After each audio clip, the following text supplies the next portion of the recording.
So it's 7:05, so we're just gonna get started. Thank you all so much for being here. We're so happy to have you here at our first virtual panel of our series, Beyond Block by Block, and this is In Conversation, Community Care Across Toronto. Just a reminder that this event is being recorded and will be available to view at some point later on. And it's just to, help us keep an archive of everything that we're doing. Also, please note that the Toronto Ward Museum has a zero tolerance policy for discriminatory or hate speech. Please be respectful towards everyone who is sharing their stories today and their personal experiences.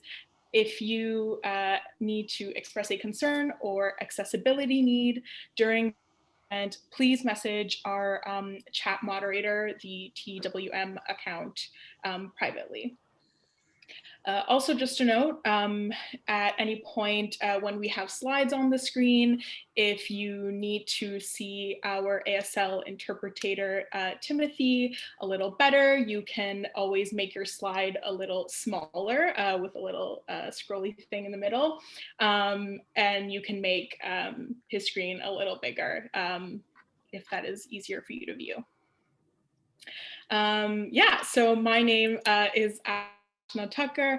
I'm one of the researcher curators for the Regent Park Block by Block team. Hi, my name is Jane Law, and I'm another one of the researcher curators, and I'm with the Agincourt team. And we wanted to thank you from the bottom of our heart for joining us this Thursday evening for the first event of the Block by Block 2020 exhibition. We appreciate your presence, and we hope that you find the panel engaging and enjoyable. And we have our ASL interpreter, Timothy Keslick. Thank you so much for being here and helping us out.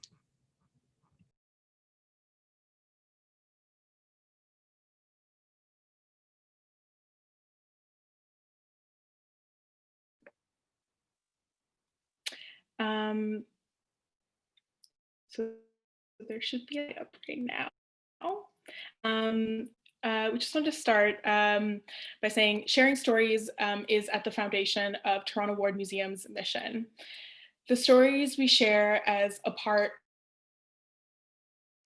of oral histories, an Indigenous tradition that reveres and respects elders and promises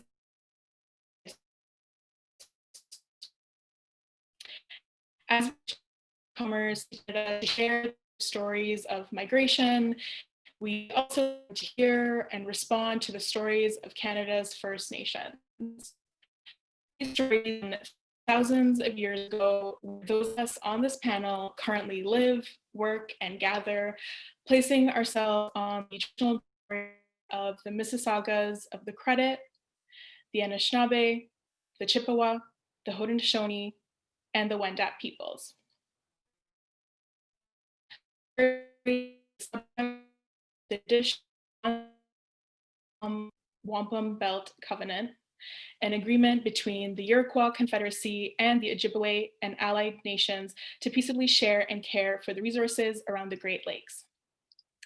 Today, Toronto is still home to many Indigenous people from across Turtle Island and is now home to many diverse First Nations, Inuit, and Métis peoples. Living on this territory makes all people in Toronto, including those who came as settlers or past generations, and including those brought involuntarily as a result of the transatlantic slave trade. We are committed to honoring and learning from the ongoing work, stories, and teachings of Indigenous community members and leaders, while challenging the colonial structures and institutions which on Turtle Island. The Toronto Ward Museum is a community engaged museum that facilitates the preservation and sharing of personal stories of migration and settlement in Toronto.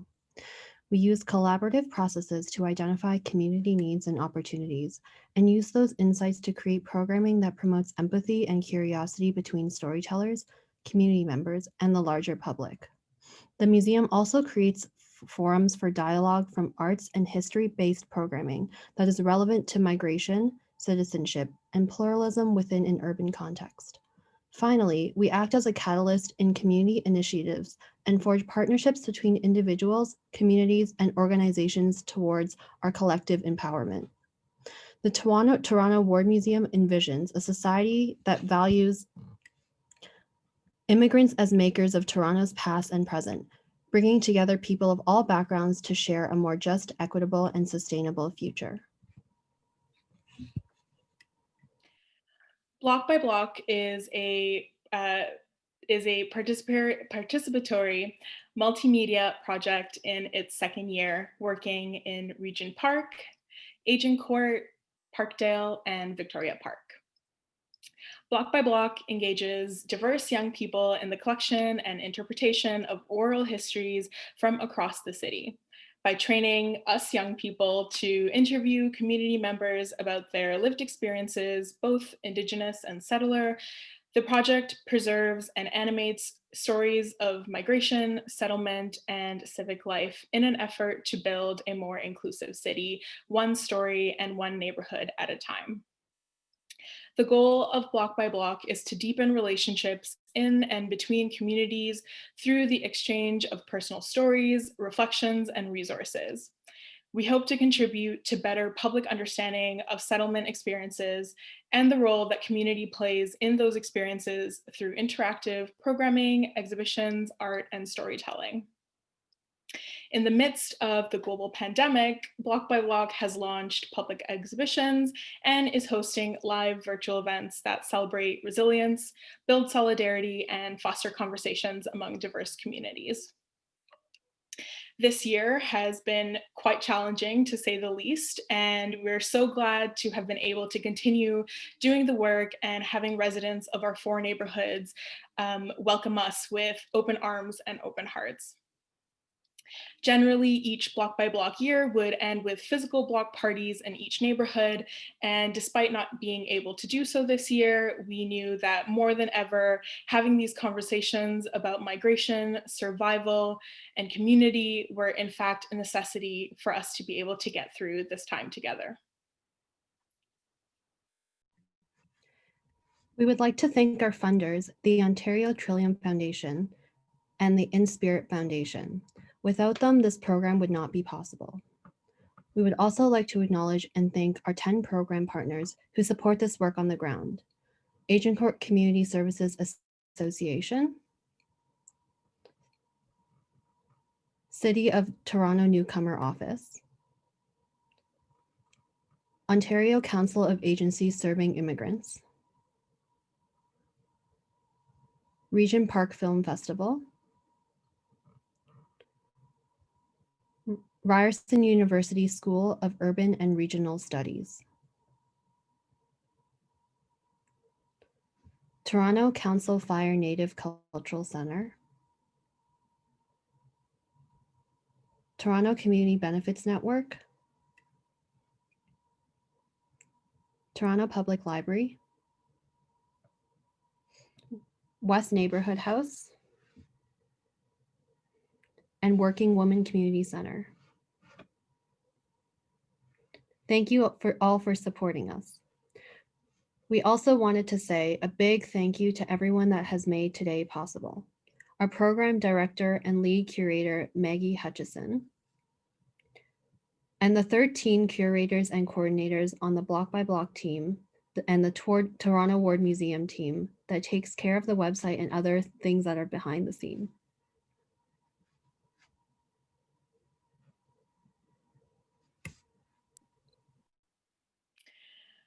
So we'll have all our panelists on screen in just a second. So between March and June of this year, we had the privilege of meeting and learning from 27 residents across Regent Park, Parkdale, Victoria Park, and Agincourt. Today, you'll be meeting 5 of these incredible leaders and trailblazers, not only within their neighborhoods, but within a multitude of communities that they find themselves in. Each of these individuals stood out to us as residents of their neighborhoods and of Toronto who embody the idea of what community care really means, each in their own way, whether through their activism, their art, or their positions as community workers and leaders. So today we're joined by Miguel Avila from Regent Park. We have Waleed Abdulhamid from Parkdale. We have Naidu from Victoria Park, and Chen and Vijay Saravanamuthu from Agincourt. Thank you all so much for joining us. Before we get into our conversation tonight, we'd like to begin by sharing a short introduction video of each storyteller along with a follow-up question. These videos were put together by our incredible team using clips from our storytellers' own audio interviews that were done earlier this year. And then we have about 45 minutes altogether to chat with our panelists. And after that, we'll have about 20 minutes to do a Q&A with our audience where you can ask your questions. And as we're speaking to our storytellers, feel free to comment and discuss in the chat with us and add any questions you would like to ask during the Q&A portion in the Q&A box on the bottom bar of your screen. And we'll also be dropping some questions in the chat later on in the conversation, and we would really love to hear from you also. So as we get into our first introduction video, please let us know in the chat what neighborhood you're from and or where you call home.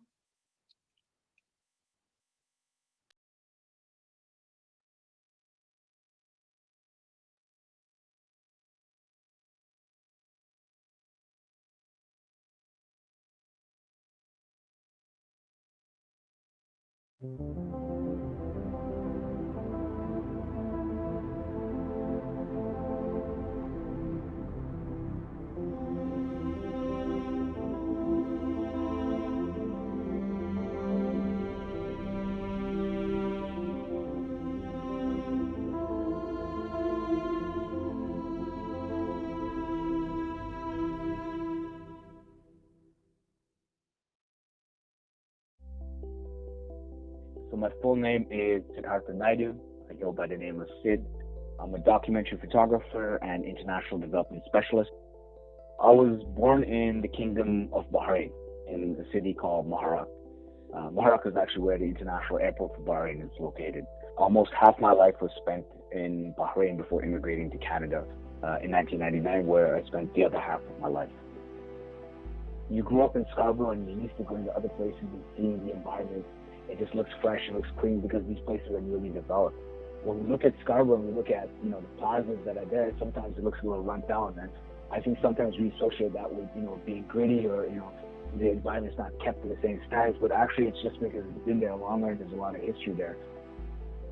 Being underserved also, it could also mean that the funding shifts a lot differently. We're an older community, I guess, in a lot of ways. We've had multiple generations kind of pass through these streets and pass through these buildings. Businesses that started over there and picked up and became something else. So I think Wexford Heights, what I learned from Scarborough, is it's a starting point for a lot of people. Scarborough made, for us, has always been looking to capture the mixture of people that represented the humanity that exists here in Scarborough. Different walks of life, different ethnicities, people that are either made a name for themselves, and love Scarborough and have kind of done their own thing, or people who are just the everyday heroes and they often go unheard of. Right? When we looked at Scarborough Made, it wasn't necessarily a mold that you had to fit. It wasn't necessarily just creators. So when I wrapped up Real Lawrence and I spent that year or that time, in 2014, just hitting the ground with the camera and, capturing different stories and just learning to refine my skill. I also think my strongest work as a portrait photographer and maybe the documentary side came during that era. It came where, I was actually able to look at the meaning of capturing communities that are not documented and, sharing their stories and sharing untold stories. stuff that we don't always see, right? So I feel like that's for me refined me as a creator. It gave me a stronger purpose to create around things that were important to me, but also things that I think were important for the world to know. I think for me, it was always finding a way to have impact in what I do. I think that for me is always Stigma. And then doing things that are outside your comfort zone, right? Like chase things that are not necessarily easy. I think that's something that's also defined me, because I've never necessarily taken the straight road forward. I've always looked at the journey as the entire process and looking at ways that, you know, you can change the way that people look at the world or a community. Scarborough doesn't always have the best light in the media. I think us coming back to Scarborough was about us opening up that window to kind of see a lot of the beauty that goes unseen.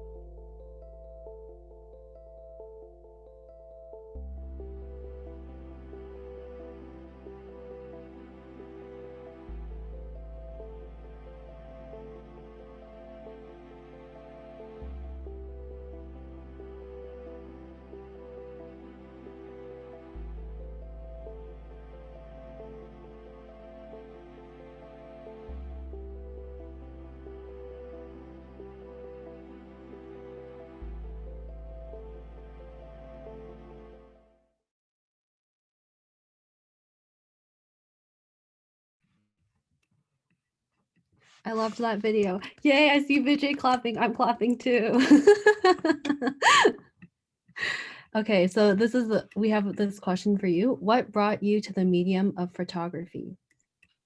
How has photography influenced your understanding of your neighborhood or the connections with the people within it? And do you see your photography? Sorry, third question. Do you want me to split it up? Is that easier? Yeah, Okay, I'll definitely remember it. First of all, I just want to break the ice and say it being a photographer, it's always so weird seeing yourself on the other side and seeing the video. So I just want to mention that. And I was like, I want to just thank you guys for the introduction, Aashna and Jane, and the whole Block by Block team for all the great work that you're doing. It's awesome to see these stories and, you know, meet all the storytellers and really celebrate the diversity that we kind of see here in our own communities. So your first question.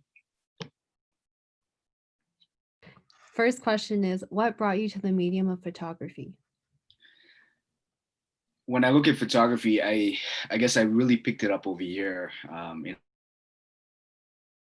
immigrating to Canada, coming in '99 and then going to high school and having a teacher that really encouraged me, and our teacher that encouraged me to pick up the camera. It was the first positive tool that I kind of picked up, trying to navigate, you know, being Canadian and what it was. And it was actually the first images I kind of created when I was in Scarborough. So I really kind of, I used the camera. You know, my dad had a lot of cameras, so I'd always pick it up and use it in different ways. I even packed a Nikon film camera that he bought from Japan, and I packed that in my bag when I took my first solo trip as a Canadian citizen. And since then, it's really accompanied me throughout my, you know, my time in university and my career. And it's always just kind of been that tool in my pocket. Okay, I see the link that you made between photography and family, traveling, and your neighborhood. So our next question is, how has your photography influenced your understanding of your neighborhood and the connections with the people in the neighborhood? That's a good question. When I guess I use the camera to really focus on the world. That's kind of how I see photography as a way to kind of look at the world and to document important stories. And I'm not just talking about, I realize it's not just stories about others, but it's your own connection to the stories. So whether it's stories of migration, stories of global issues, those are all themes I explore because I'm somehow connected to it through my own lived experiences, through work. So using photography kind of as this outlet to explore, you know, the world around me, the histories around me, the ones that I connect to and the ones of others, to really document narratives. That's how I kind of connect to, you know, with photography and the community, and it helps me build a better understanding of the world I live in too. Thank you. So you mentioned that you connect to the world through photography. So do you see your photography as a form of community care and as a contribution to the community, and how so? You know, when I guess when I look at my work as a photographer and contributing to community, I've never really considered it as a contribution. And I think maybe that's the self-critical side of being an artist. We don't see the work as a contribution necessarily. We see it as just us capturing a moment in time or preserving history. But when you talk about the arts, absolutely, you know, the arts is absolutely contributing to the community, but community care. And when you look at, you know, in a time right now, we consume art everywhere. Specifically being indoors a lot more, we're starting to notice like where we consume it, from the TV, whether it's on social media, art is around us, right? So it's going back to your question, like photography is a tool for community care. I think creating also has that ability. So yes, absolutely, arts does definitely do that. Yeah, when you mentioned that especially through COVID, we noticed where we see art or where we consume it. At least that really resonated with me. Awesome. Thank you. So I think we'll get into our next video about Waleed.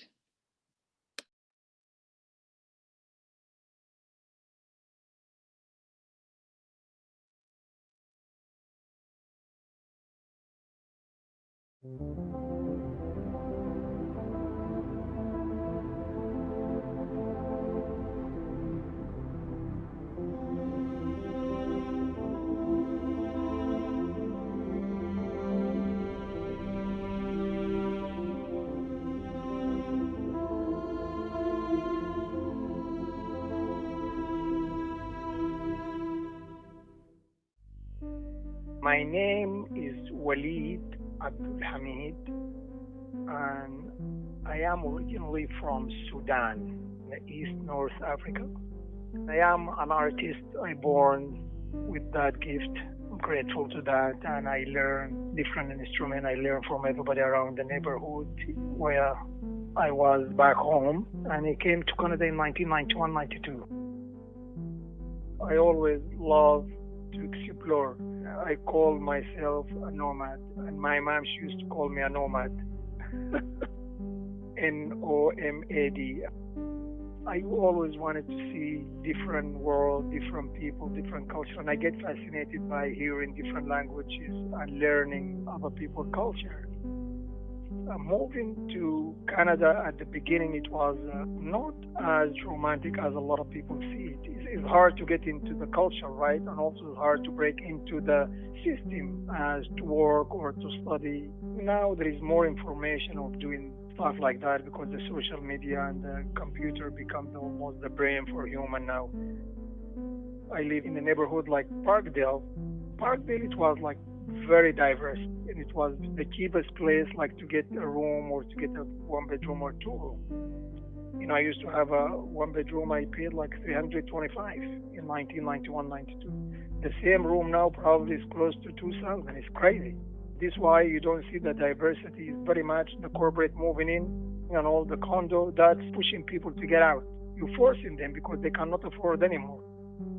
My experience from day one to now, still there is a lot of work need to be done. But I'm very grateful, and I really appreciate the city very much, and I appreciate the diversity, the real diversity, not the decoration diversity.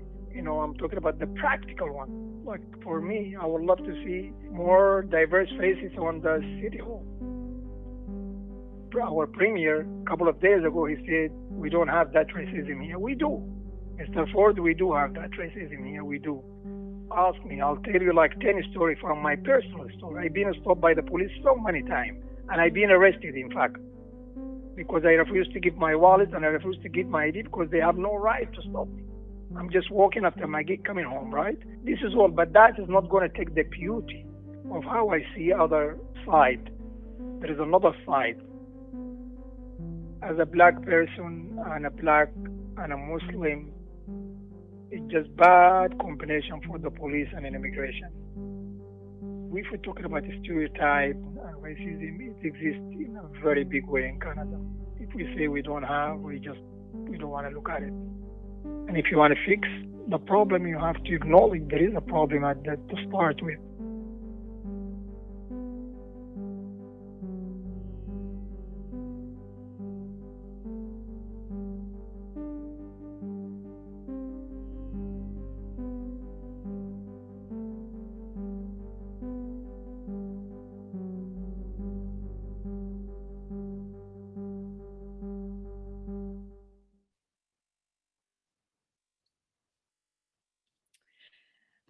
Yeah, round of applause for Waleed. So our next question is for Waleed.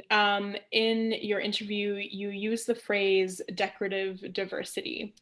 Can you speak on what this means to you in the context of your community and what steps you feel need to be taken to achieve genuine diversity, especially in regards to who is in leadership and positions of power?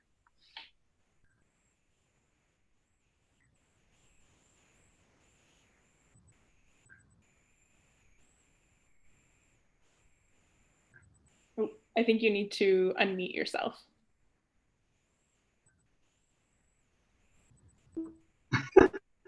Sorry about that. Thank you so much. It's great to be here, and I'm really grateful to be among these great uh, people. And thank you to the team as well. You guys work hard to put this together. I meant I was for 30 years in Canada, and I lived in a neighborhood such as Parkdale. You see the same faces present in this, the neighborhood, which is the neighborhood, the reflection of almost the whole world, right? Now, these days, we have the biggest Tibetan community outside of Tibet in Parkdale, right? But do we see any person in the city hall in any important position? I should say no, we don't. When I say by default, because politicians they like when they wanted to be elected, they talk a lot about diversity.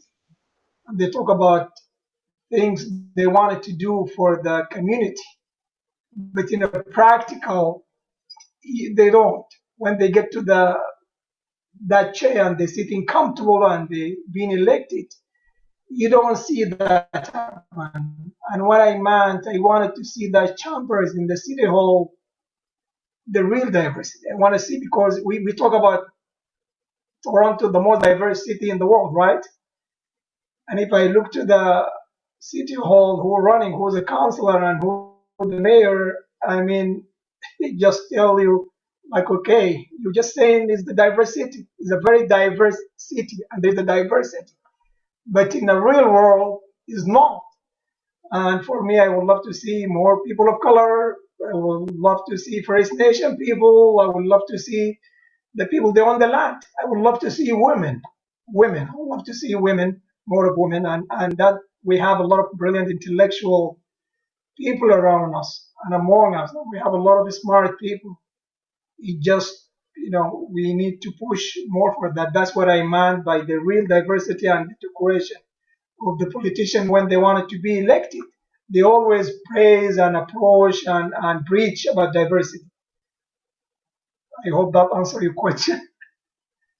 Yeah, no, that's great. And what steps do you feel, maybe you can speak specifically to Parkdale, like what steps do you feel like need to be taken to, encourage or, let people of color or women know that they can fill these roles? Like what do you think in your opinion? I think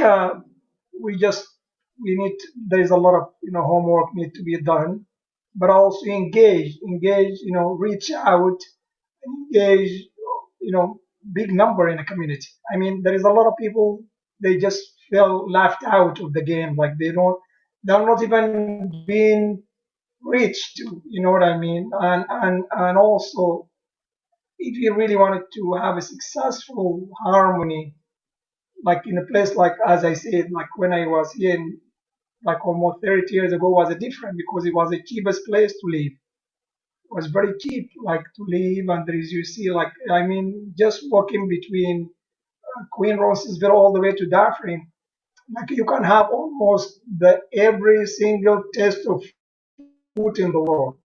Like from roti to falafel to a lot of different cheese kebab to anything you want, right? And nowadays like a lot of that being shut down. And I'm just saying what I'm trying to say. I would love from my own experience in Parkdale to see that maintained, not to be not to be removed. And because the lack of, for instance, the rent is very high, and the tax is very high as well for like a small business, and a lot of families, they live in Parkdale. A lot of newcomers from different parts of the world, they used to live in Parkdale. Now you don't see any new. You don't see that. I would love to have affordable houses. I would love to have affordable. The rent is crazy now. The rent is really insane. I mean, and you know, as we've been, there is a big number of people in the poverty line, and I can assure you there is a lot of that in Parkdale.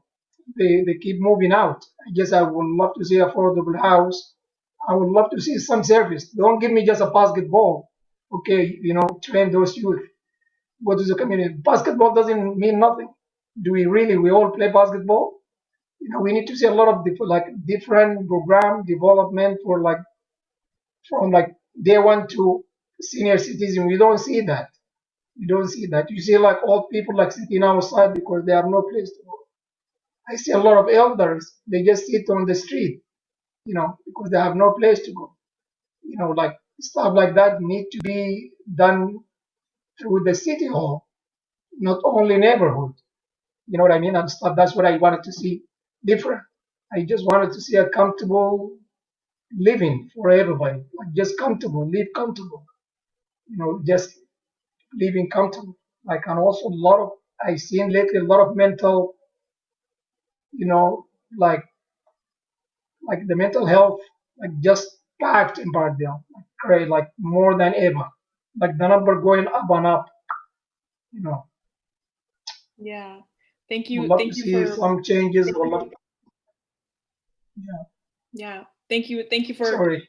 No, it's great. Thank you for painting a picture of kind of how institutionally it all affects who is in positions of power and how it's all connected. So thank you for that. Our next video is about Yan.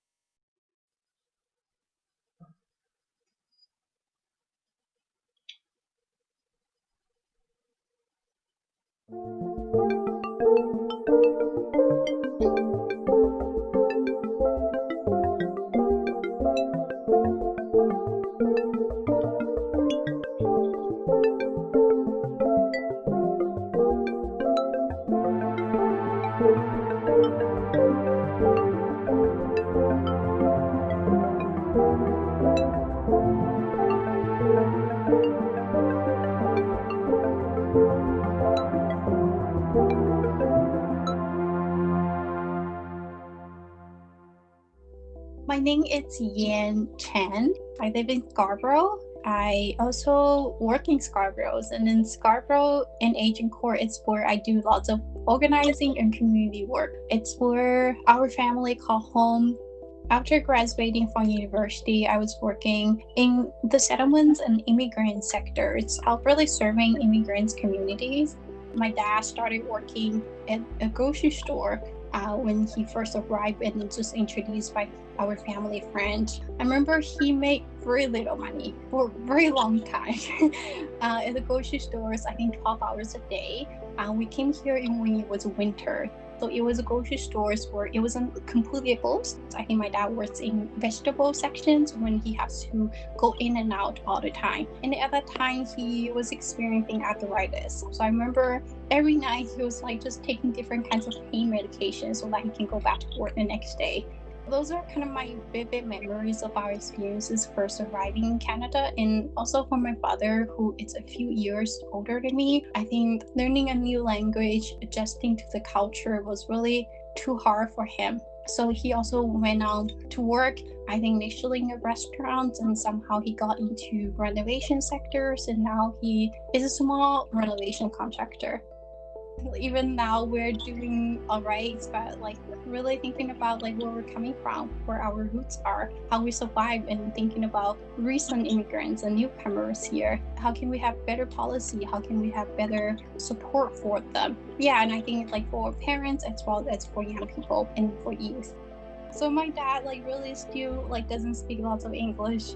but he feels like Scarborough is his home because of the network that he has. I think for people who have been discriminated and being excluded, they're more compelled to find a community for themselves, find communities where they feel comfortable, where they can converse with each other, and it's where they feel validated by their own identity and where they're coming from. And I think Scarborough is definitely, and its Agincourt, it's definitely a place like that for my family, for my parents especially. Because like when you go shopping, when you walk on the streets, like sometimes you hear the language being spoken. So like even though it's a different country, different environments, but you still feel like it's home.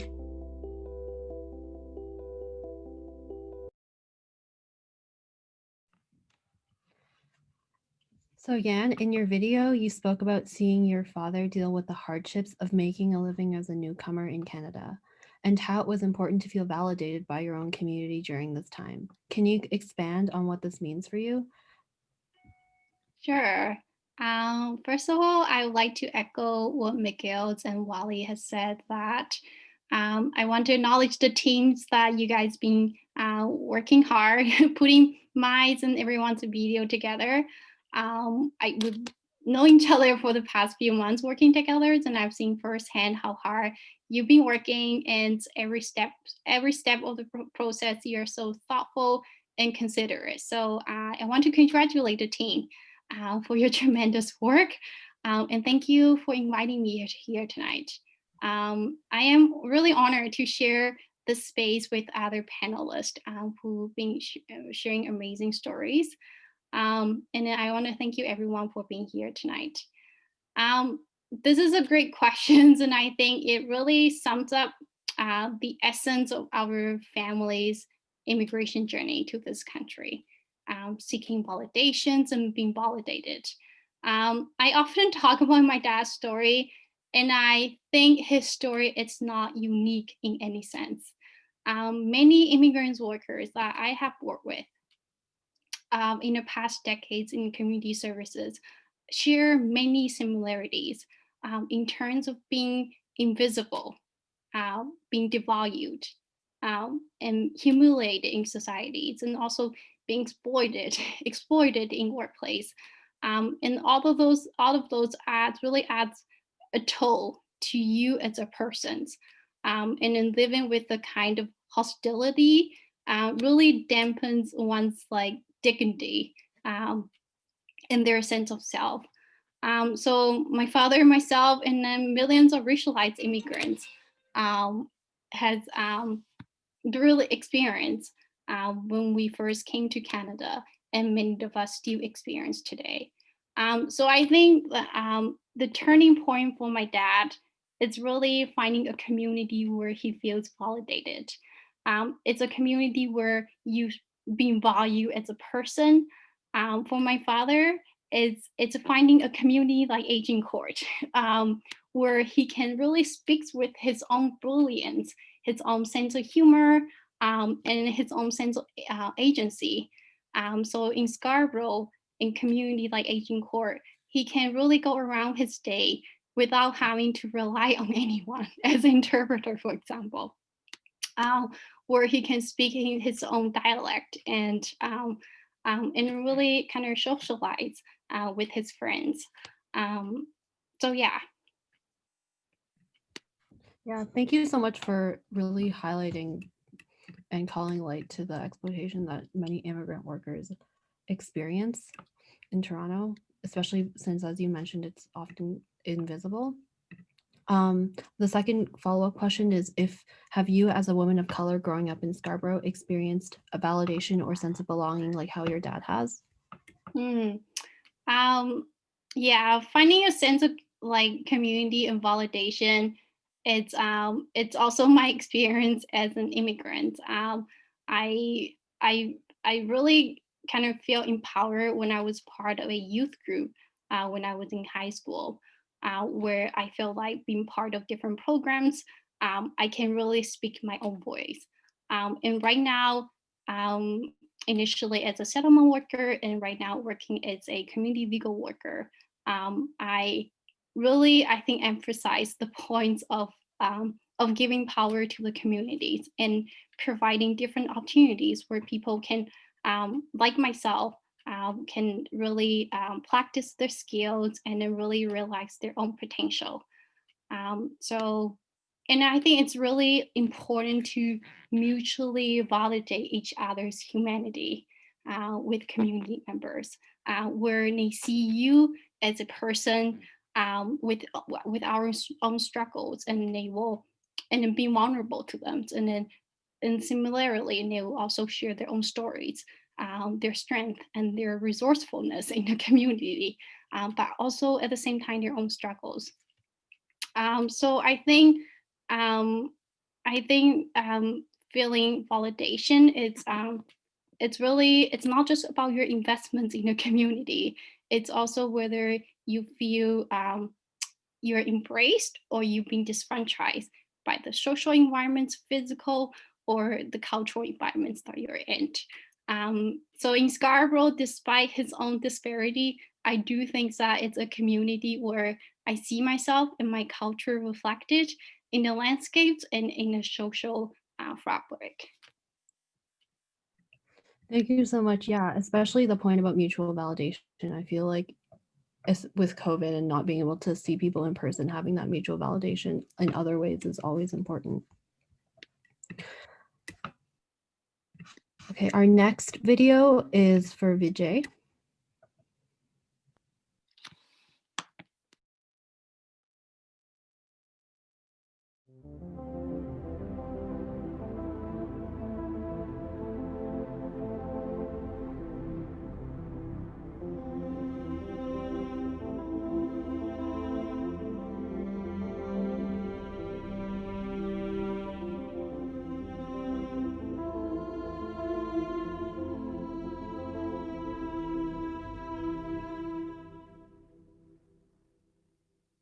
So my name is Vijay Saravanamuthu.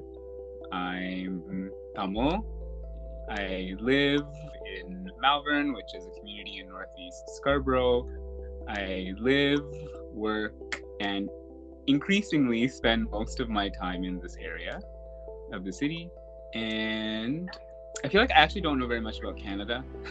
I feel like I kind of travel from this tiny little space in Northeast Scarborough. And if I'm leaving here, it's often not to go other places in the city, but to travel more outside of that, like other parts of the world. So I guess it's a strange way of describing myself, but I'm comfortable with it. So I'm like this little place and then a bunch of other places. So when I grew up in high school, my best friend, her family's Jamaican. I remember when I was going through that struggle of really just wanting to leave this place. Just so tired of Malvern and just wanted to get out, just needing to be by myself.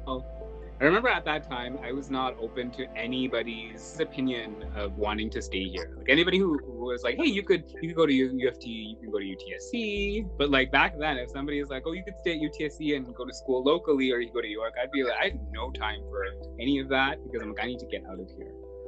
But I remember when I got accepted to go to Guelph, I remember my best friend's mom. Now she's Jamaican, and she also, like some parallels, she was a single mom as well.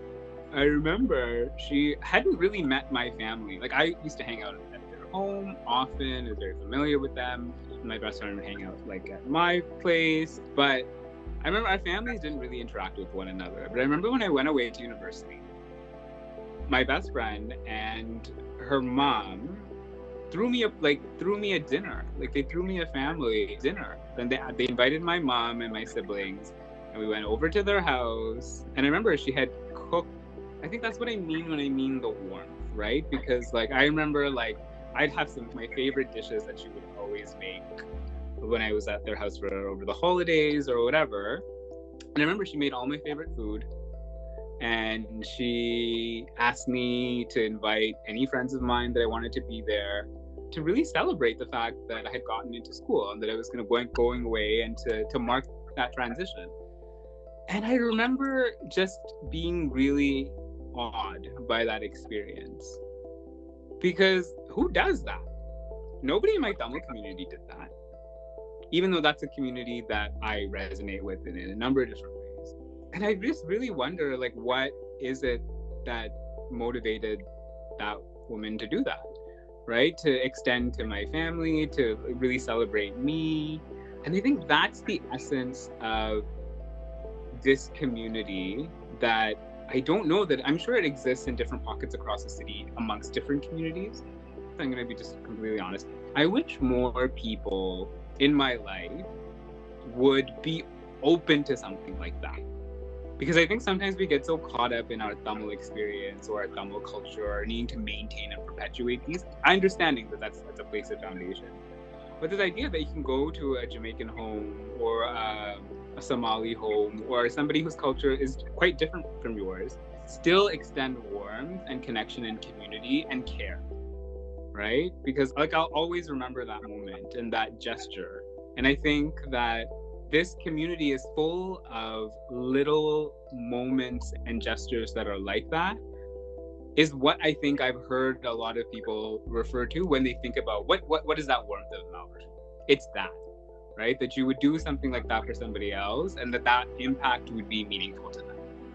Part of the magic of age and life experience, I think, is that I think I am so at home now in both my own skin, but also in my neighborhood. A lot of the things that I guess I really found frustrating now as an adult, having like doing the work that I do, you know, the things that I found that I just thought made people bad people, right? I now am able to understand that no, they're just people also going through a really tough, often really shitty experience without other supports that they could rely on. Now, approaching things from that perspective, I really sort of have learned to love and appreciate the experience that I have here.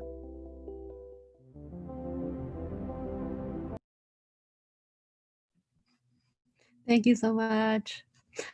Okay, so in your interview and your video, you speak about leaving Malvern in order to come home and gain a greater understanding of yourself and your identity. How has your sense of self been influenced by the different neighborhoods that you've lived in, and how has it influenced the ways in which you connect with others in your community? That's a great question. So I'm still recovering. Every time I watch that video, I always get all like warm and gushy. So like, thank you for everyone that was part of this project for, you know, curating that story so beautifully. And I feel so humbled to be a part of this panel of, you know, beautiful pieces of this city, right? So yeah, how has leaving Malvern, leaving the Agincourt area, being in different places and coming back, how has that impacted me? Sorry, was that the question? Yeah, okay. I think when I grew up in this neighborhood, one of the sort of unique things about growing up in Malvern is literally everybody I grew up with was brown or Black. And so I always felt really at home here and protected, right? Because I always saw myself reflected in the folks that I connect with on a daily basis. And then in that very story that I spoke about, when I was about 18 and I moved away from home to go to the University of Guelph, it was the first time where I actually felt like a minority, where I actually didn't see people that looked like me. And I didn't know, if someone had explained to me that I would experience this kind of a culture shock, I would have dismissed it. But then actually having experienced that, I saw the impact of that. I felt the impact of that. And then moving back to Toronto, you know, I lived downtown for a little bit. And that was a different kind of diversity, right? So I'm a queer identified person and living downtown. It was empowering in a lot of ways because there was, in the area that I lived, there was a lot of visible queerness. And then I think how that has impacted me in kind of moving back here is, it was a homecoming, right? Because now I was able to build on a lot of the different experiences, the exposures I had in different places. And if I saw them missing or lacking here, when I was younger, I always just saw that from a place of lack. But then now, as being a bit older, I kind of see the agency that I have to sort of help fill some of those gaps. And then also continue to learn, right? Knowing that life is going to be filled with these experiences where you might not quite belong, but then growing into the fact that you can be part of that change. Yeah, I really liked how you talked about when your experience of moving back and feeling more empowered because of your life experiences of moving away, and that it gave you more agency to do things about how you felt. Thank you. Yeah. I really resonated with like everything you said. Also, I also grew up in Scarborough. I grew up in Agincourt and moved out and kind of went back to Scarborough. I went to UTSC, and so like I had that back and forth also, where it made me really kind of appreciate where I came from and who I am. So yeah, thank you. So I think so. Our last video is Miguel.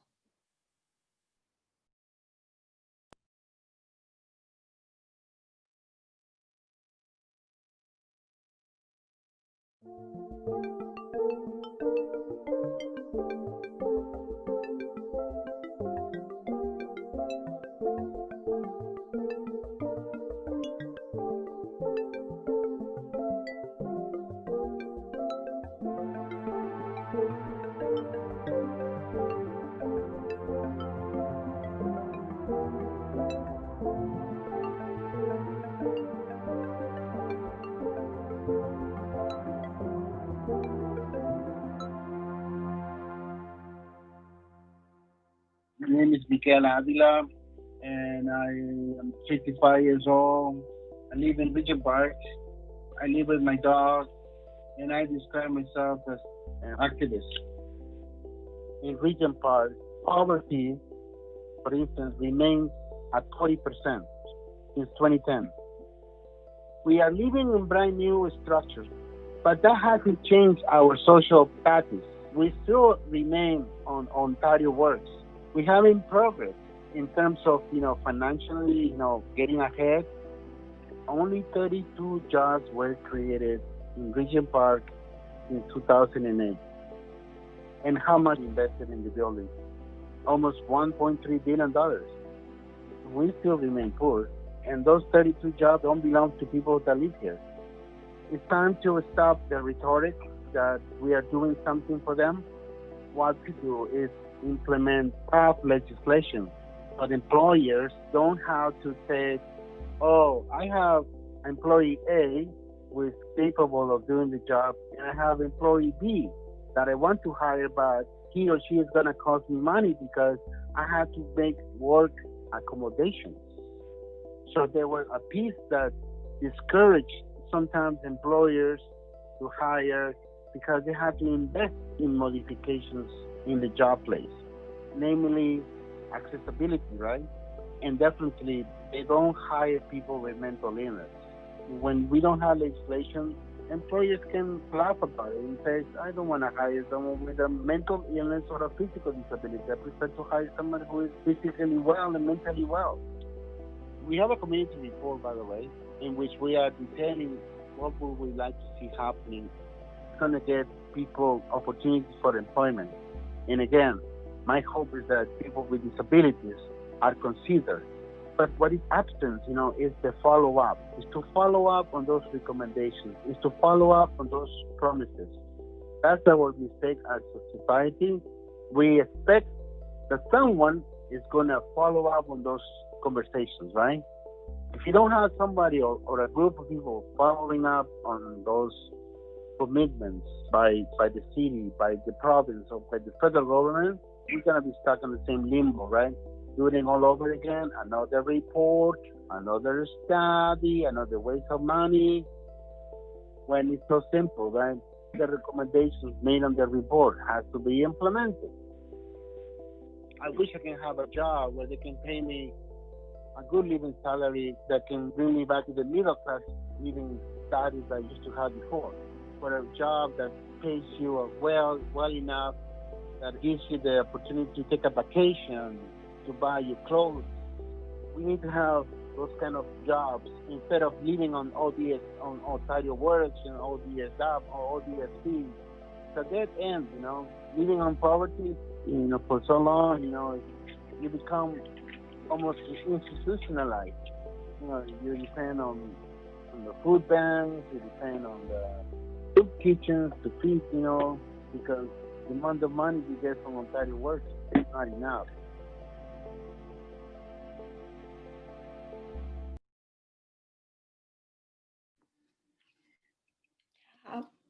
So Miguel, how has activism changed or shaped your understanding of what it means to belong to a community, and specifically Regent Park? Hi, everybody. uh, First and foremost, I want to thank the, the team of the War Museum, block by block, to all the team and staff for their patience with me. I've been going back and forth to try to rewrite my story and put important things on the video. Thank you, Sid. Thank you, Vijay. Thank you, Jam. Thank you, Waleed, for all your experiences tonight and sharing your stories that really enrich our communities. So, to answer your question, activism has shaped my life profoundly here in Regent Park. Um, this building where I live at 220 Oak Street is one of the most notorious building in 51 Division, Toronto Police 51 Division. They know us. Every day we have visitors from the police. We have so many problems here with addictions, mental illnesses. So I have been asked, Miguel, please, we live in fear. You know that this building have 5 murders on the last 8 years. 5 people were murdered, and we didn't have any CCTV cameras installed in this building. And I had to activate myself with City Hall to ensure that the safety of the residents was priority number 1 for Toronto Community Housing. So for 8 years, I've been fighting City Hall, Toronto Housing, to ensure that they install cameras for the safety of my neighbors. And they feel very much, living more comfortable knowing that there's a camera outside because of the high level of crime, violence, mental health, addictions. And I am excited to be part of this community. I really find this I call home. Although, it's not a perfect place to be. Most people would reject to live here, but it is what it is. It's home to me. Thank you for your question. Thank you.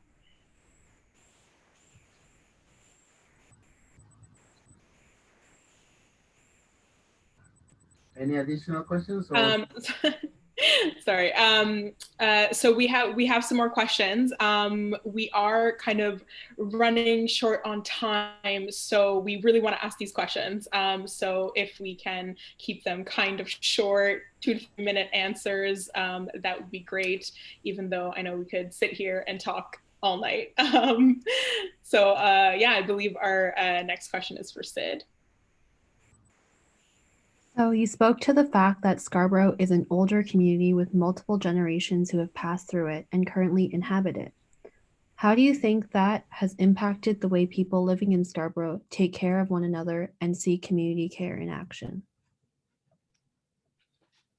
Yeah, I was reflecting on that question a little bit. Well, and in terms of, just to provide a little bit more context, when I was talking about Scarborough being an older generation or older community where multiple generations have kind of gone through, it's been, I was talking about plazas, and I think a lot of the stories have so much similar identities and pieces why I connect with when you talk about growing up in Scarborough, there was always this need where you feel like you had to leave as a young person growing up, right? Like you couldn't build the world that you wanted over here. You had to go somewhere else and then come back as a homecoming, to find home over here. So it's there's a lot of that commonality when I was doing work in Scarborough through one of the first cultural hotspots program that was documenting Scarborough, and we see these plazas. Growing up young, you see these plazas and you're like, oh, they run down, but you see a new development that's probably coming in, you're like, oh, there's new plazas, and you don't really understand that connection until you spend time and you understand that these are older places because they have had, history of people coming in through immigration.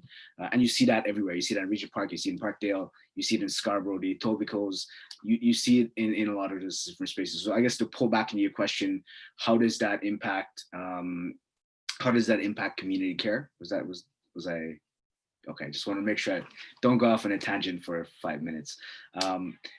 When we look at Scarborough now, We've had people who've come back. We have people who've gone out, and you almost need that. You need people to come back in and start to build it again, right?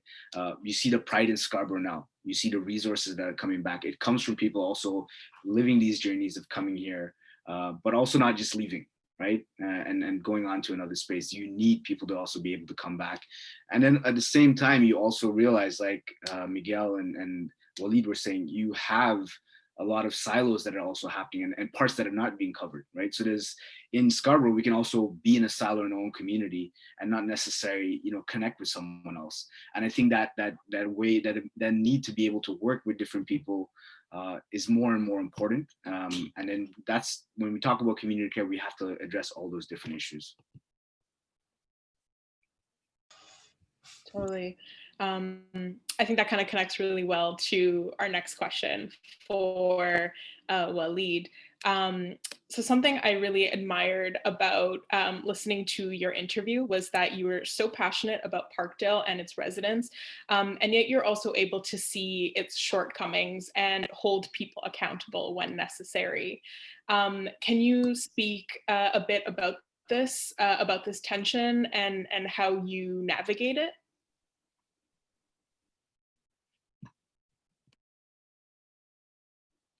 You're on mute. I've been doing this the whole day. Sorry about that.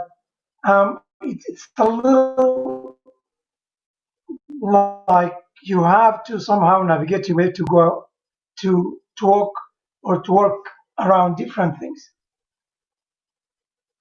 One of the things, as my young brother, he mentioned, like a lot of people leave, but they really don't want to leave, but they leave because the cost of the living has become really high and the income stays the same, right? And some of them, like I can remember I have this friend, he used to be professor in one of the Middle Eastern university. I mean, he came here, he was working delivering pizza.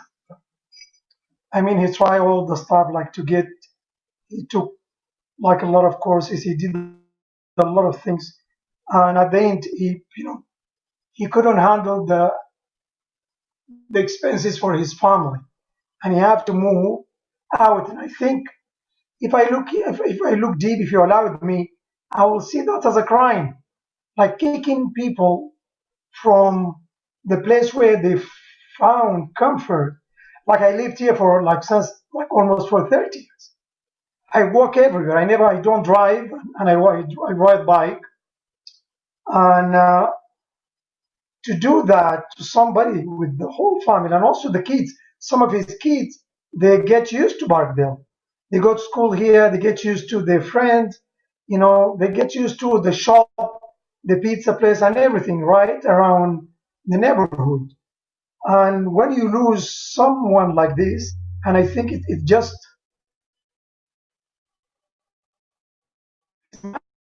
for me is madness, because losing a neighborhood, especially because they cannot afford the living or the standard of living they used to, but not anymore, right?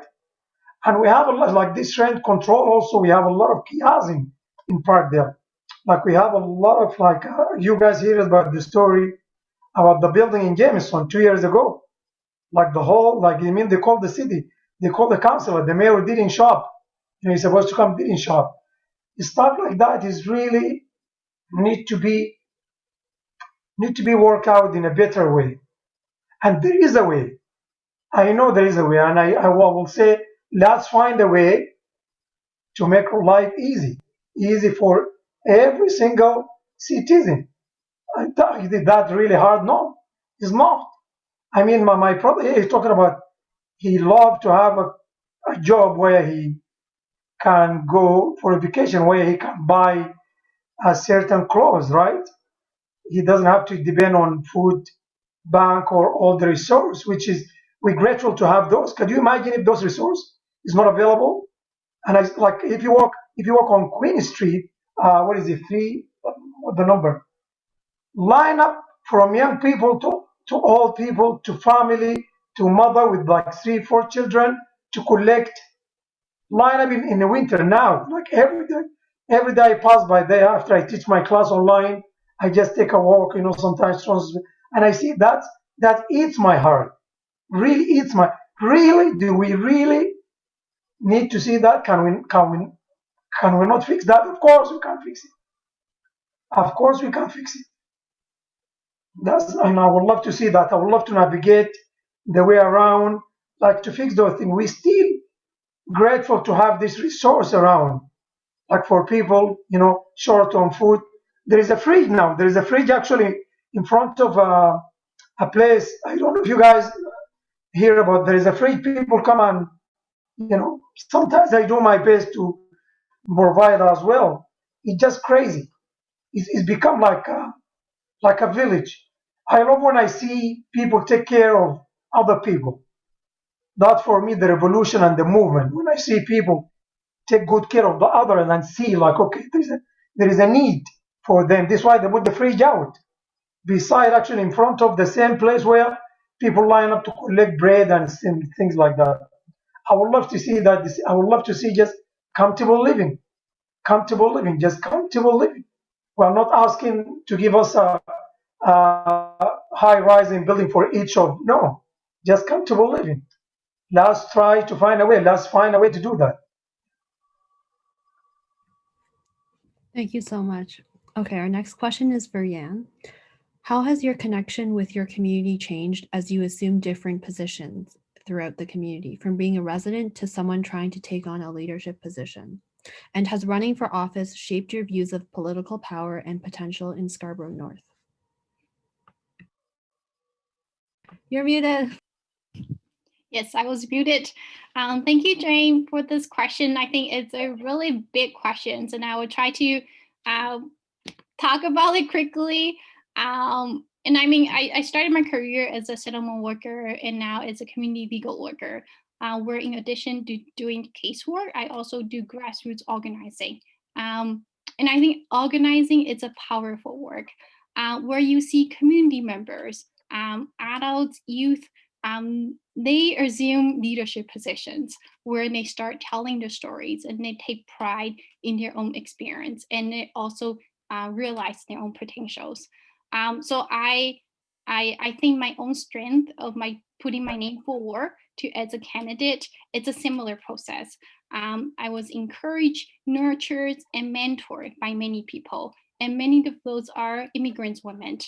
And I think I felt that I needed to do that. So it wasn't about wanting to do it. And I think I was really propelled by a sense of obligations and commitments. Regarding the elections, I think just a few points I would like to make. One is, I think is as much about the process as it is about the result.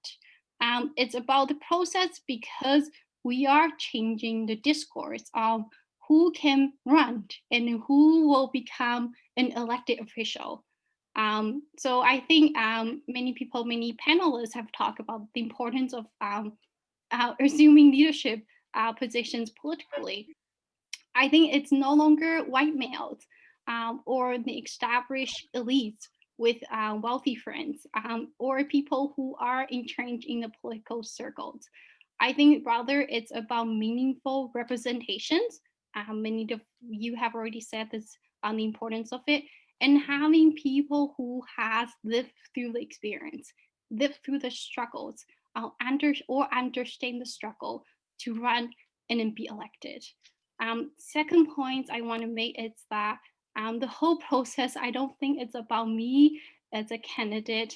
It's rather about the young people, the working class peoples, and seniors, and many disenfranchised residents that we've talked to in the process. In this campaigns, and I think they're using their vote to say that enough of the establishments. I think we need to have really progressive platforms that really address their issues. Third thing, I think it's also about the volunteers, that we're able to mobilize, and they're really coming out, putting their time and sweat into the campaign. And I think for volunteers who see themselves, who see someone like themselves running, they can also envision one day that they'll run for themselves. I think that's like one of the biggest accomplishments that we could ever do in a grassroots campaign. And I think it's also for volunteers, and then thinking about that, they will take up space and then assert ourselves in that space, and then like really stressing that like we are important, our voices matter. So I remember a youth who was volunteers on our campaign. She said, if I were to run one day, I'll definitely be running for a progressive party. So I think that was really inspiring for me. So despite that, we didn't win in terms of a seat in this campaign. I was running for the NDP for the federal government's federal elections in 2019 in Scarborough North. So I think we have achieved a lot in the process, and we have built the foundations where we're hoping to continue to build with people who have been historically marginalized in the process. Thank you. Yes, I'm sure that many people have felt inspired and empowered when they see more diverse people, more diverse representation in politics. Okay, next question is for Vijay. How has your understanding of self and the relationships you hold with the communities you identify with changed as a result of the different jobs that you've worked? Oh, okay. Oh, for context, Vijay has worked at the Alliance for South Asian AIDS Prevention and at Taboo. Yeah, so how has my interaction with people and my sense of community changed? Okay, I think when I was younger, I used to see community as something that I would long to be a part of, right? I wanted to connect with people more. I wanted to, I always kind of saw myself as living in a bubble, and then there's all these things happening around me, and I wasn't necessarily sure how to connect. But I think how that's changed for me is that, like, just little things. Like, I think when I talked a lot about warmth in my video, and like it could be standing in a line in McDonald's, right? And actually, like, you'll run into somebody that's recognized you from a talk that you did or from a thing that you coordinated, and they'll just say hi to you, and they'll be like, oh, are you still doing that work? And then kind of seeing that relationship is, so it's not really just a bubble, right? So you do something at one point, and then that relationship continues, and then you connect with that person and see that that person is doing something, and then you learn about that, right? So now I'm really kind of seeing community as something that builds. Like, when you do one thing, it builds something else, and that something else continues to build. And I think that's how I see my understanding of community change from the work that I've done, is that it's a thing that will always keep building, and you can be a part of that. Thank you. Yeah, I like how you highlighted how it was even the small connections that you make are very meaningful and they build up over time. Yeah, thank you for that. So our last round of specific questions for each of you is from Miguel. What advice do you have for people who recognize things that need to change in their neighborhoods, but don't necessarily know where to begin, or feel helpless or afraid when it comes to challenging powerful entities?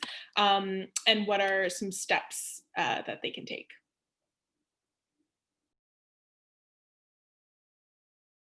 You're on mute.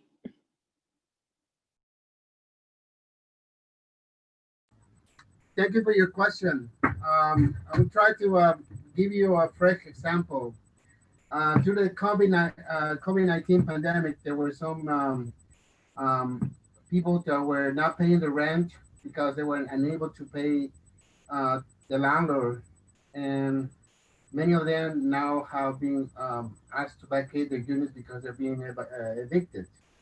So some of the things that has happened in the last while is that tenants have become to organize themselves, to become part of tenant unions and defend their homes from being evicted unfairly by the Darfur government. I think that's one of the things that they should be starting today is to organize themselves. I'm very lucky that here at Regent Park, we have a neighborhood association that is made up of tenants of TCAC and condominium owners. So we work towards a common goal to achieve the best deal for our community. I'm part of the Coalition for Community Benefits Agreement for Regent Park, phases 4 and 5. And we hope to achieve many goals that were not part of the revitalization for phases 1, 2, and 3. In my story, I show that only 32 jobs were created since 2008. And according to a report by the City of Toronto, it shows that it was little job creation made for our community. And now I want to ensure that some of the things that can happen is to turn the tide, ensuring that people with disabilities like myself have a chance to be hired, to get an opportunity for employment. And those are the things I guess I want to encourage to people not to be afraid to speak up, to challenge the status quo. I'm a big fan of defunding the police, for instance. It's not I care about this like the police, but it takes $1.2 billion of Toronto taxpayers to pay this institution. So instead of funding the police, it should be funding the communities where we live in, the Black and Indigenous communities. Like Waleed example, I have also my interaction with the police. I've been carded, I've been racial profiled, and I have been not afraid to speak these issues at the board, at the city level, and I've been proactive in many ways to ensure that our voices are heard. So I guess that's my advice to everybody who is out there thinking what to do, because we want to see a healthy recovery after the pandemic. I like to be more specific, and the moment is now to organize. As I said before, tenants and in the general public, we have to speak up, not to be afraid, because what do we get to lose? Right? So there you go, guys. Thank you for your question. Yeah, thank you. Thank you so much for that. It's, I think, really important to kind of do your research, know what you're really aiming for when you're trying to organize, and then, also building community in the process and getting people on your side, I think is really important too, like power in numbers. Yeah, and you're such a great example of doing that, I think, in Regent Park and across Toronto. So yeah, thank you so much for that. So we're going to move on to our Q&A portion. I think we'll go over time a little bit, probably till 8:45, and we like some of the questions in the Q&A box. So I think the first one we want to ask is how, and this goes out to all of you, whoever wants to speak on it. How, and this question comes from Darius, thank you. How can people of color and racialized immigrants improve the stigma that's often held against people who do not appear as the ideal citizen?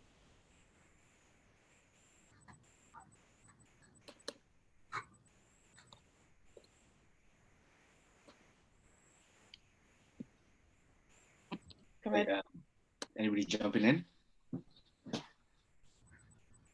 Go ahead. Yeah. Sorry, I just pulled my screen. So I just wanted to see that question again. Also because I know Darius, and I know he always asks the hard questions. So how can people of color and racialized immigrants improve the stigma that's often held against people who do not appear as the ideal citizen? So I guess the question is what is the ideal citizen, right? We've all kind of all come here and we're building communities together, or we aspire to live a common life. We all want a good life. We all want to be happy. We have very similar commonalities that all people aspire to do. And I think that importance of interaction becomes key. And, we hear so much about, being in the right spaces, but what is that right space? How do you move into different neighborhoods? How can you get more involved in your communities to raise issues, right? And I guess the challenge when it comes to, the stigma that's out there, it's really finding ways and how to break that.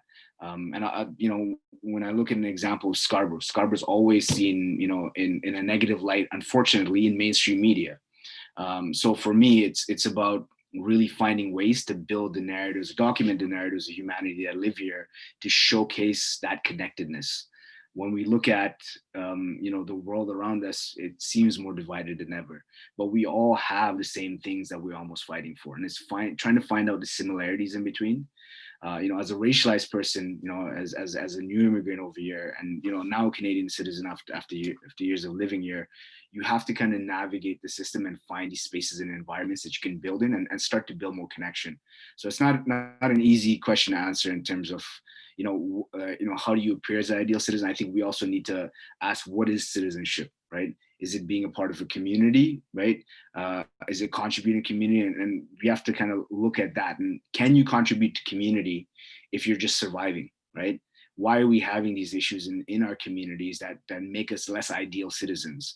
It's probably because we're struggling with poverty. It's probably because, there's a lack of resources in these neighborhoods to get youth to be more involved. There's a lack of resources when it comes to education. So, I feel all these factors come in when we talk about being the ideal citizen. So I don't know if there's a way to say there's an ideal citizen, but it's looking at citizenship and finding ways that we can all approach it together. Thanks, Darius, for that question.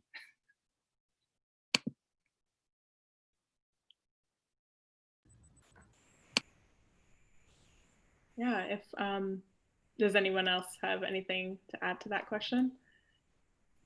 I just want to say quickly, I think we really need to challenge the notion of like successful immigrants. And I think people are always looking for successful immigrant stories that like gets profile or whatever. And then I think as a result, communities are being pitted against each other. That you're not good because, or you're not an ideal citizen, quote unquote, because you're not working hard enough. When I think that's really pivot the angles from institutional structural to personalized personalities, personalized responsibilities over our own livelihoods, when so much it's not something that we can control. And I think, like challenging the notions of model minority myth in different communities, including my own in the Chinese communities. And I think, I do think it's really important to organize people for them to tell their own stories, so that the story it's not told by anyone else. You are becoming your agents of the story.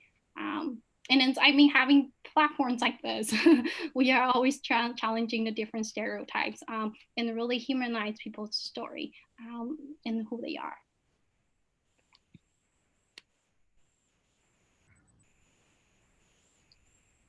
I think for me, as with indigenous roots, the real model citizens, the people of this land, they were the first ones, and they are the ones who are in charge of taking care of the environment.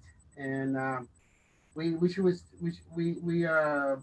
people of color and racialized minorities, we should challenge the status quo and run for office, run for council, take a role in politics, get involved. I sometimes I shock people when they go to City Hall and they find me in the gallery section sitting down, or deputing at City Hall, and they scratch your head. Oh my God, this guy's has a strong voice, but at the same time he's an immigrant. He looks different, but we had to challenge the status quo, right? By speaking up, having any opportunity to change the perception, the stigma associated with our color of skin, right? That's what we need to do.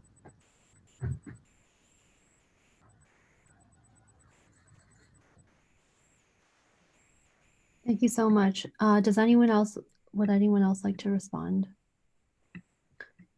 Okay, if not, I just want to quickly thank Waleed before he leaves. He has to step out at 8:30, but thank you so much for joining us on our panel. The next question that we would like to ask is, what advice do you have for people who want to learn more about their neighborhood or who would like to assist in the social causes that residents are currently advocating for?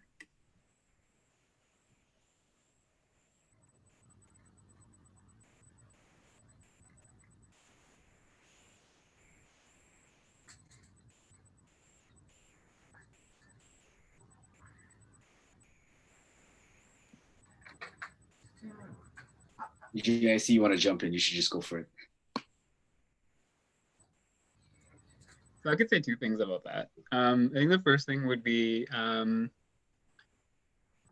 like really just get to know your neighborhood and get to know your neighbors, right? I think often and it's very apparent in this pandemic because we don't have a choice. We have to stay indoors.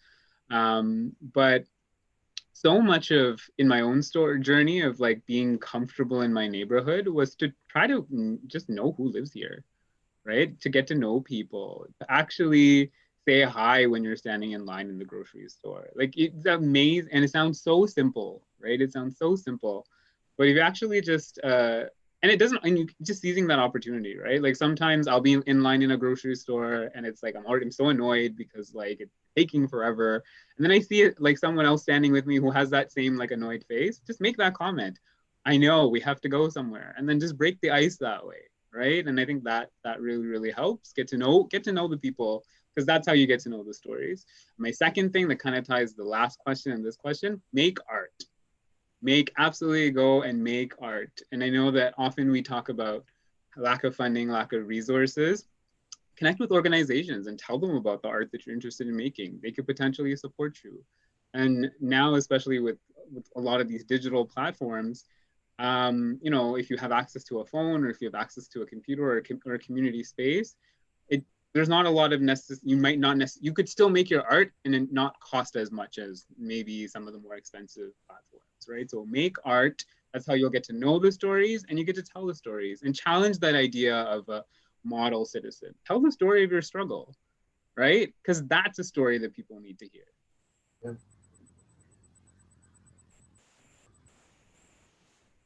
Which I think you said it right there with challenge the idea of the model citizen, because I think too often we're trying to put it in that block of what it looks like, right? And we forget that we are the model citizens. We're taking on the work that we want to do.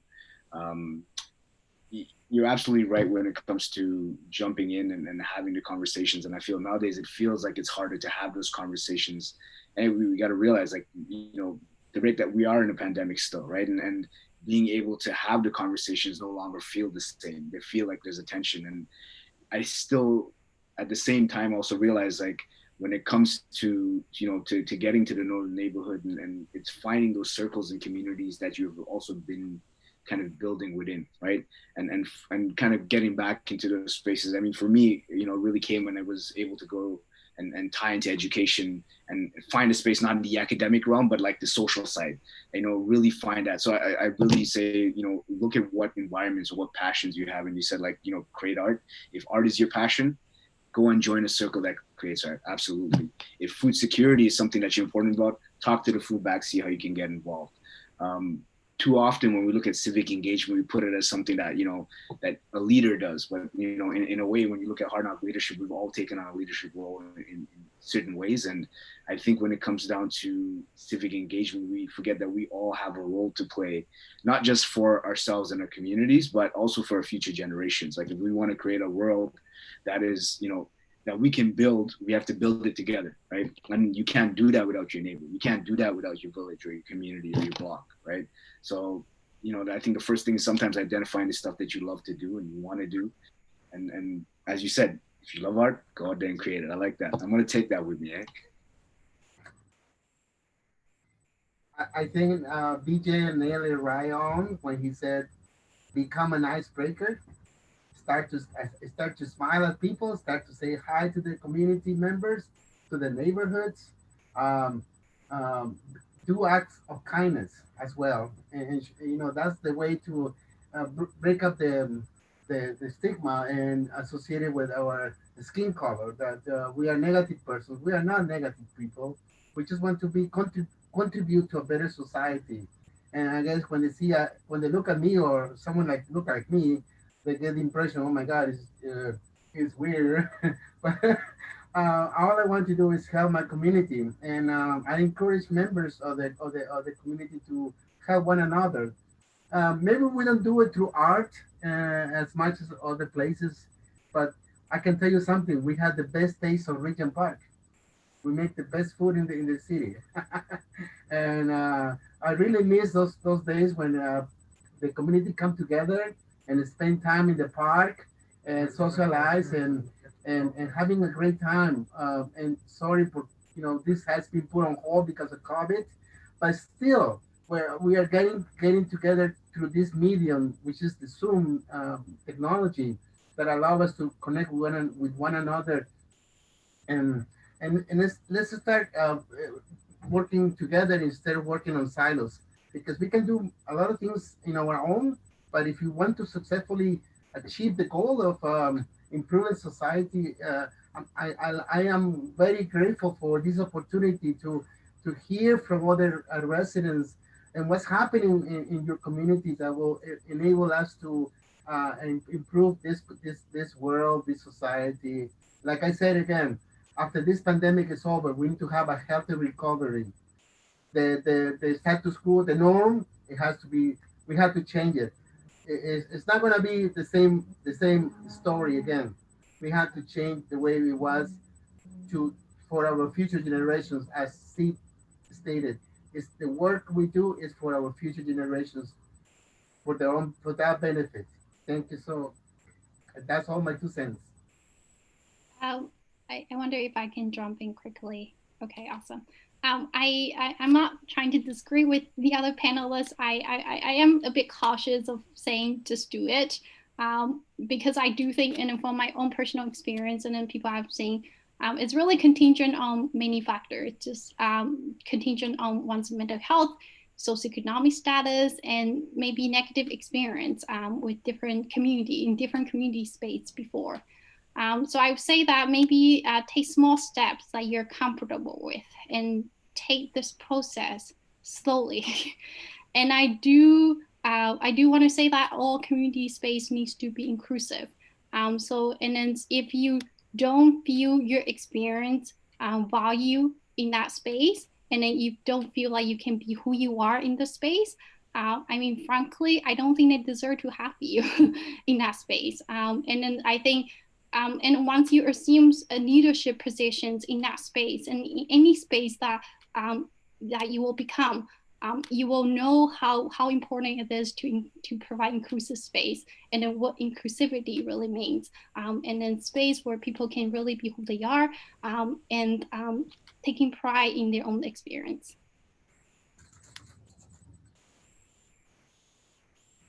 Yeah. Thank you all for that. All really, really great points and thoughts about, the future and moving forward as well. We're going to ask one last question to everyone.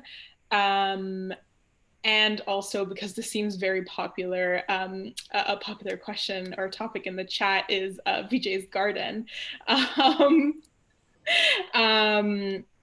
If you want to say something or how it connects, Donna asked how it connects to how gardening connects to others in Malvern, I believe was the question.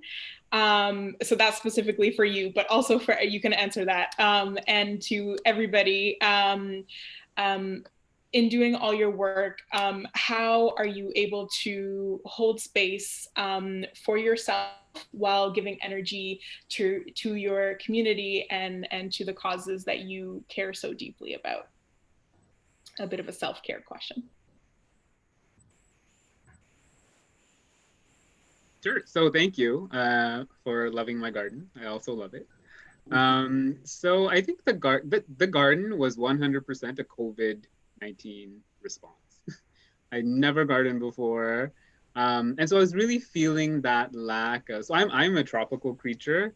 And so usually by this time of year, I'm trying to find a way to just escape winter in some capacity, whether it's to drive somewhere or whatever.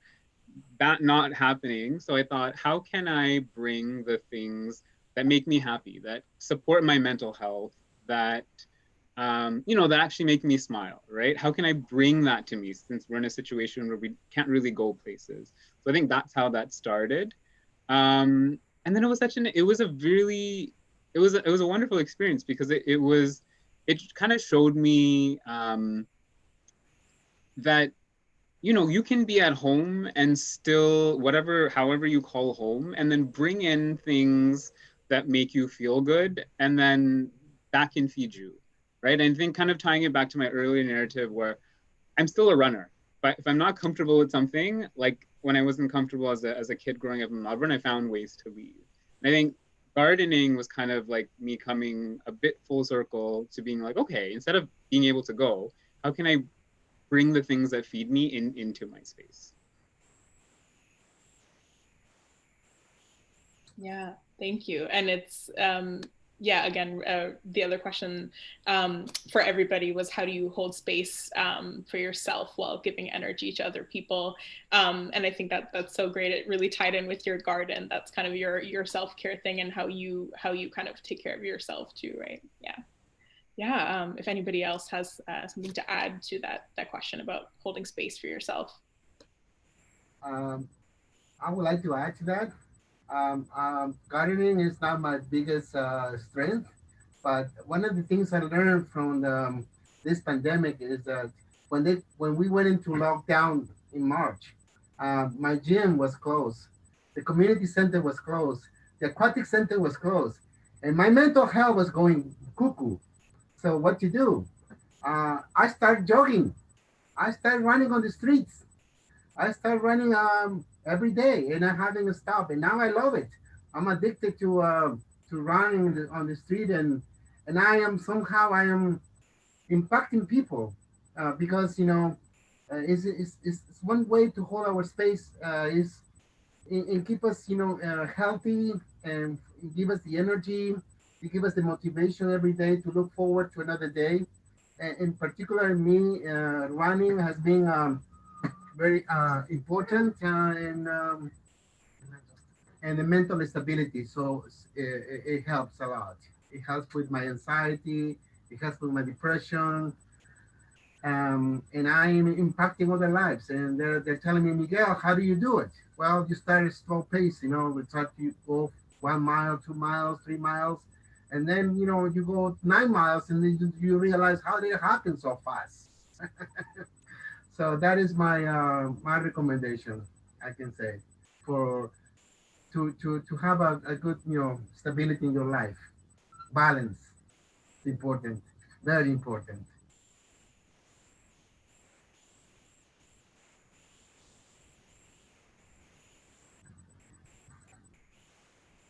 Did anyone else have anything to add?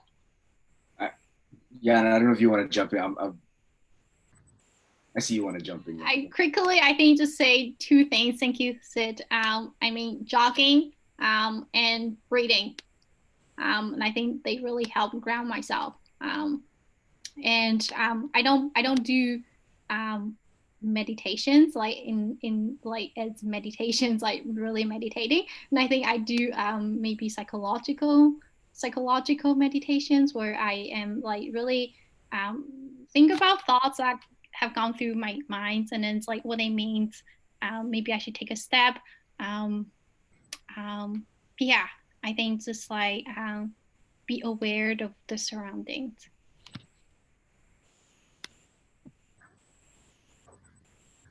Thanks, Jan. And I was, it's funny when you ask that question, you always feel like, for me personally, I feel like you can always give the advice of, do these things, and then you look at yourself and you're like, well, man, what am I doing?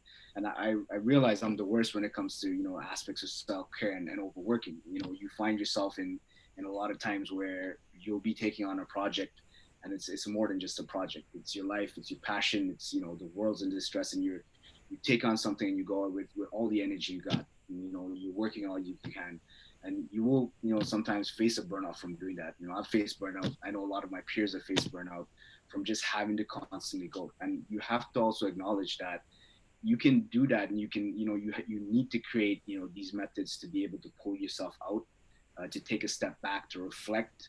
But you can do that when you're not thinking about all the things that are going on, right? We are more connected to the world now than ever in a lot of ways. And we see a lot of stuff. There's a lot of noise going on. And, you know, in times like that, you feel like you need to be everywhere and do everything. And I think it's important to find ways to measure that. Have I found the best way to measure it? I can't say that I've necessarily done it, but I've learned to take a step back, spend more time reflecting, spend more time in the things that you're passionate about. And I think when we look at, you know, self-care, we don't talk about mental health, you know, in a lot of cultures growing up. It's not something that is common. When you look at the migrant journey, the migrant hustle, it's work. It's you know, we'll do whatever it can to get the job done. We'll be there morning to night. I'll be the last one on the treadmill. And then as a result of that, what we have a generation of people who are just constantly working themselves to a point of burnout. So I realized that, you know, that's a trademark of my own story, because I will love to take two projects. When I started with Scarborough Made, we did that when I was doing full-time school. One of my co-creators and I, and you know, I was doing full-time school and I was running this project. We had New Blush, and it was amazing in terms of the work that we did. And at the end of it, I was just tired, you know. And you have to take a step back, and you got to be like, you know, you can only do this work if you're alive, healthy, and you have to realize. So, you know, reflection for me has been absolutely important. Finding ways to maintain, you know, your physical health, gardening, running, you know, reading, like finding those things that just take you back to your center. I think will always guide someone back into that self-care. And I think it's something that we're always working on. I don't know if we're not taught this in schools, right? This is something that we're now talking about as communities, of like, what is mental health, and the cracks in the system are really being shown when it comes to the pandemic, and mental health being, you know, one of the issues that we're all facing, because now we're locked into these spaces. We don't get a chance to interact with anyone anymore. We're in front of computers all the time. Zoom burnout is a thing, right? The pandemic fatigue is something that people are dealing with. So I know we can go on for hours talking about this, but I think, you know, it's important to just also know that sometimes you're just not okay, right? And accept it, make peace with it, and learn how to move forward. Easier said than done. Yes. Yeah, and all really great points. And especially as we are like dealing with this like new normal, like, you know, there's little work life separation too. So it's like finding those little things that can bring you joy every day, and give you a bit of a break, mentally, physically, you know. Yeah, so we've definitely gone over time, but thank you all so much for your participation in this and for being here with us. So we just want to close off with some points. We want to do a quick plug for our next event, which is Curating for Change, Thursday, November 26th from 12 to 1 p.m. And then the final event is a celebration where we'll have local artists from our 4 neighborhoods performing Saturday, November 28th from 6 to 8 p.m. And you can also check out the Toronto Ward Museum on Instagram, Twitter, and Facebook to keep updated with what events are going on, and also post block by block what's happening. And also, Aashna, please do the next part. So I think you already said follow us on social medias at TO Ward Museum. And if you look on your screen, you'll see a QR code or the website that leads to our online exhibition, which features the amazing videos that you all saw today and many more of all 27 of our storytellers, along with more opportunities to learn about all the 4 neighborhoods that are in our project. And we also have 24 locations across the 4 neighborhoods where our poster exhibitions are being held right now in a COVID-friendly manner. So you can see all those details also on our social medias. And a final thank you to all of our storytellers for being here with us tonight, our team behind the scenes, Ahmed, Dalal, and Susan, and to all of you for spending your evening with us. Yeah, thank you so much. Have a good night. Thank you. Take care.